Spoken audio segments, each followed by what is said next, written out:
What's good? It's your boy UK Tris. And Gigi. Hey man, to the UK man. UK, the mandem. Stand up, bruh.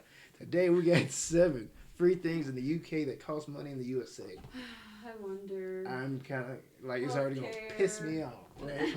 I'm like, healthcare. Probably healthcare, which is crazy. Women's menstrual products. Yeah. That's my guess. Water. I don't know. Maybe it's like silly things. I'm like guessing. chips. I think you're right. Women's products, healthcare, and I'm going to guess water. You know what I'm saying? Water should be free. Okay. That's my guessing. I feel like water should be free. It comes from the earth. All right. Like how this guy, let's go. For the supposed land of the free, there's a lot in the US that isn't free. And you know, maybe that makes sense for a capitalist society, but then I started thinking about my new home, the UK, and I was like, wait, how can the UK make these things free, but the US can't? In fact, I think the only thing I could think of that's free in the US that's not in the UK is refills. In this video, we're talking about 6 things that are free in the UK that aren't free in the USA. And funnily enough, And I be going crazy about my free refills. I be thinking that's a steal. I get to keep, because I love some juice, man. They're like, you already spent $40 on a meal, so like, a free refill, yeah. Yeah. Get some more. Because realistically, how many refills is the person gonna get? 2 at the max. So like, I'm a top tier drinker, man. And I'm not talking alcohol. I'm just talking about drinks and just 2 at the max. I had like maybe not 3. You're not drinking 3 cups. I think this topic will blow the minds of more Americans than it does Brits. It certainly did for me when I first moved to the UK in 2012. Number 1, the NHS, or healthcare being free at the point of use.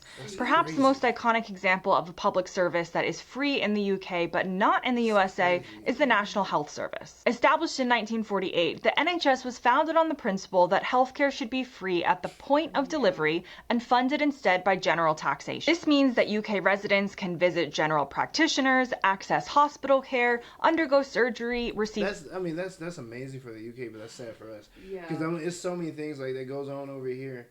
They're like, dang. We get billed for everything. We even have to pay co-pays to be seen. Yeah. At which point, if they request like extra blood work or whatever, or if they that's more money. Things, like just everything costs. And the crazy part is, like, on the sad end of it, like, some people, like, they have some real serious stuff, and they can't even get it because they can't afford it. They're like, you can't afford it. They cannot afford So, you know, that's crazy over there. Like, man, that should be everywhere. I mean, if my taxes were going to it, I wouldn't mind. Take more out of my check. Yeah. Honestly, for that, everybody goes to the hospital. Maternity services, and so much more without ever receiving a bill. I used to work in a setting in the UK that required helping out university students, and I vividly remember an incident where one of them, an American, was having a medical crisis. We immediately went to call for an ambulance, and this person panicked and asked us not to. The reason? They were worried that they couldn't afford it on a student income. Well, that is very, very common over here. Like, I've worked with people who say, "Do not call an ambulance. Like, drive me or call my family." They will charge you over here. Man, it's crazy. While continuing to dial 999, we had to remind them that life is different in the UK and that they wouldn't be charged for an ambulance coming out to attend to their life-threatening situation. Because, in stark contrast, the American healthcare system is primarily private. According to the Kaiser Family Foundation, as of 2023, over 27 million Americans were uninsured and millions more were underinsured. The average annual premium for employer-sponsored family coverage in the US was around $23,000 in 2023. Even these insured individuals typically face co-pays, deductibles, and surprise bills. You can call the ambulance, but you're probably going to have to pay a bill for it. So while you can't breathe, you have to decide, is this really necessary, or should I try and tough it out? And as I've said before in this channel, and that was me the other day. After I did a job, I couldn't breathe, and she wanted to go to the hospital so bad. I was like, no, like, I'm gonna just chill. But that is so sad because the reason you can't, like, let's go. Yeah, there are people who don't have any type of insurance. None. And who really just don't go. Just don't go. I mean, to be fair, like, my family didn't have any insurance, so like, now that I'm able to go to the doctor, it's different than when I was younger. We didn't go for anything. Yeah, like, it wasn't an option. At home. Yeah. It was not an option. Comments will come, I know. The NHS is not actually free because it is paid for by taxation. But it's a much different way of funding the service, and it is free at point of use. As long as you're a citizen or legal resident in the UK with access to public funds, they're not going to look up your tax records before they give you the surgery. And medical bankruptcy is virtually unheard of in the UK, but it's a common issue in the US. A 2019 study published in the American Journal of Public Health found that 66% of US bankruptcies were tied to medical issues, including bills and time lost from work. Now, the next thing on my list is free university tuition in Scotland for Scottish students. In Scotland, university education is free for Scottish students who attend public universities in Scotland. The Scottish government covers tuition costs through the Student Awards Agency for Scotland, also known as SAAS. So, in an academic year, eligible students paid £0 in tuition fees. Now, this does differ within the UK, so this is in sharp contrast to England, where tuition fees can reach around £9,000 per year. But comparing it to the USA, college tuition is... Yeah, I was like, college over here is like, Per year at like a top dog institute, it was like minimum 20. Yeah, which is crazy. I need to go to Scotland and become a citizen. Often extortionate across the pond. Yeah, according to the College Board, the average annual tuition in the US for public 4-year in-state universities was $10,940, and that is cheap. For private institutions, it exceeded $39,400. Additionally, American students graduate with an average debt of around $30,000, which creates long-term financial burdens. This difference between the US and Scotland in particular illustrates how education policy reflects broader social goals. Scotland views higher education as a public good worth investing in, while in the US, it's often treated as a personal investment in a financial commodity. Now let's talk about bank accounts. In the UK, opening and maintaining a basic current account is typically free.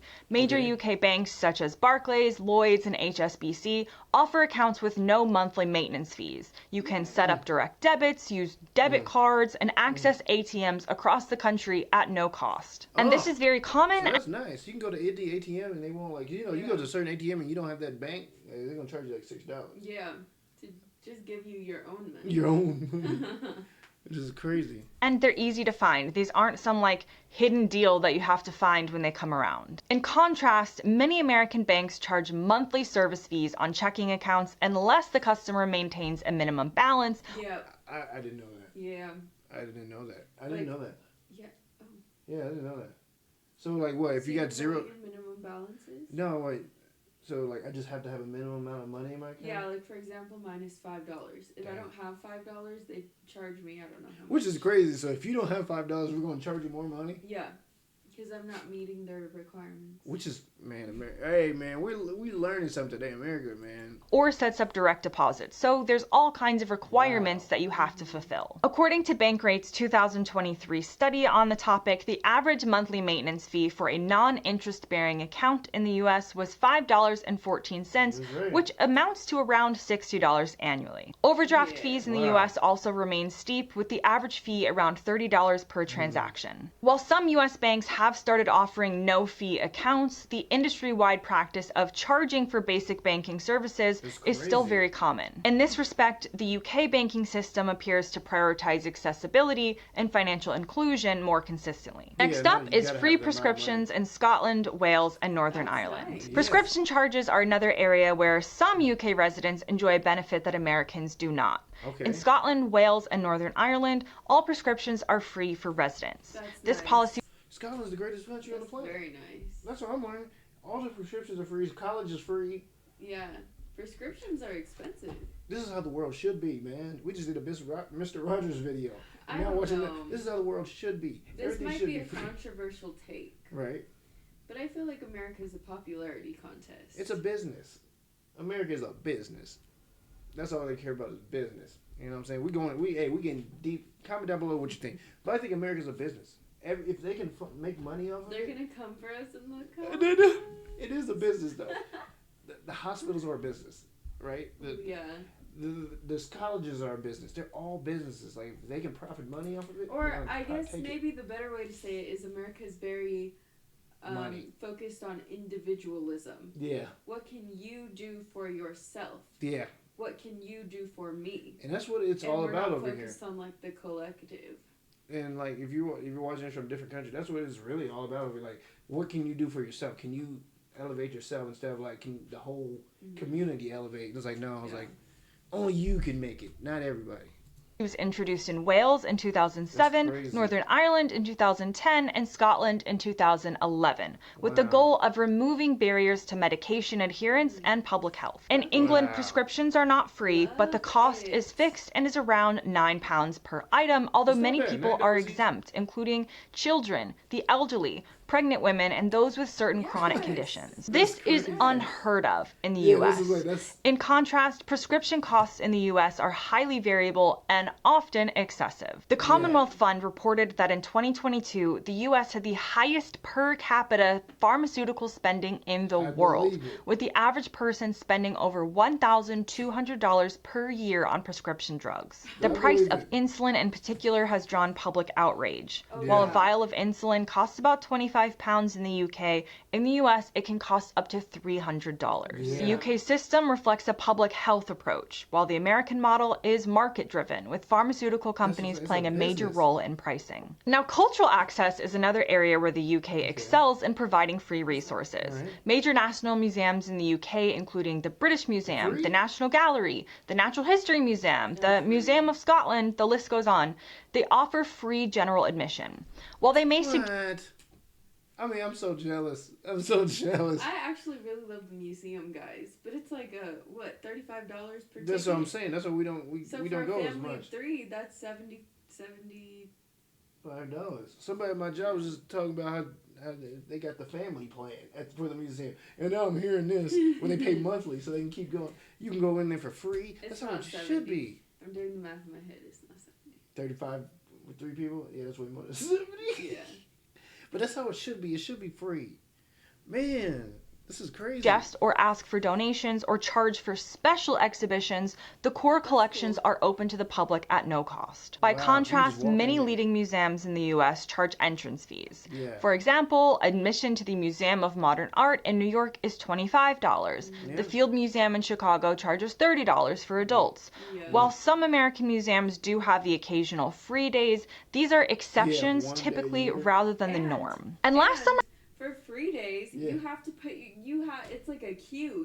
It's like getting tickets to a concert. Yeah, like it's not like you just walk in there. You have to fight to get a ticket. Yeah, just like the zoos, like free days. Because I got tickets to the zoo free days. And I was waiting in that queue in that little line, and then like some of the time slots sold out, so I had to settle for like a weird time. I think I saw what the next one is, and it's about to piss me off. I think I saw it. My list is free access to nature and national parks. I'm like, did we have to pay for Red Rocks? Yeah. We had to pay to get inside something that is not even. Did we have to pay to go inside Red Rocks? Not Red Rocks. What's the other? Gardens of the Gods. No.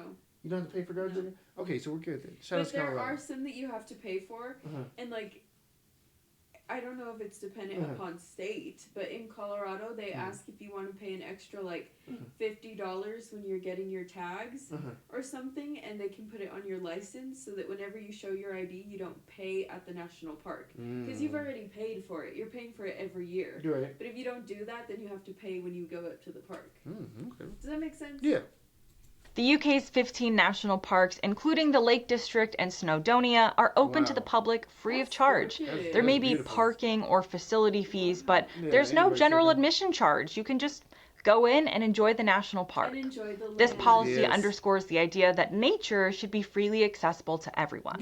In the United States, don't get me wrong, the national park system is vast, it's beautiful, it's worth visiting, but access often comes with a fee. As of 2024, entrance to parks like Yosemite, Yellowstone, and the Grand Canyon costs around $35 per vehicle. You can get an America the Beautiful annual pass to national parks, which costs $80. While these funds help with maintenance and preservation, the cost can discourage frequent visits, particularly for low-income families. Moreover, privatized concessions within U.S. parks often mean higher costs for food, lodging, and tours, where the UK tends to maintain a more open and less commercialized approach. That brings me to the end of this video. Comment below on any...